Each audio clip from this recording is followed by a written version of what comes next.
अस्सलाम वालेकुम दोस्तों, मैं राशिद महमूद बिलाल ऑटो लोधरा से। आज हमारे पास होंडा सिटी 2000 मॉडल है। इसका ना फ्रंट में मुकम्मल सस्पेंशन है इसका ना, तो टूटो रोड में खड़का हुआ आता था तो शाक भी आवाज़ करता था और उसके बाद ना टाइम कड़कड़ की आवाज़ भी आती थी। तो ये सस्पेंशन मुकम्मल चेक करेंगे, आपको इस मुकम्मल वीडियो में दिखाएंगे कि इसका किस तरह सस्पेंशन होता है और क्या इसमें रिपेयरिंग वगैरह होती है इसकी। जो सामान रिपेयरिंग अलग रिपेयरिंग करेंगे, जो चीज़ सामान ख़राब है वो चेंज करेंगे, आपको मुकम्मल वीडियो में दिखाएंगे। आपको ये सिटी 2000 मॉडल का सस्पेंशन कर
तो करो फिटिंग।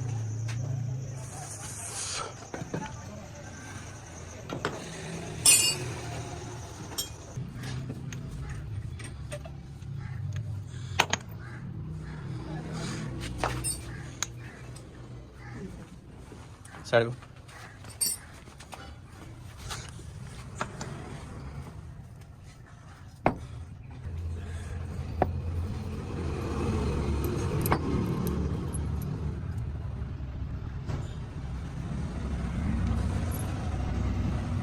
ऐसे होगा।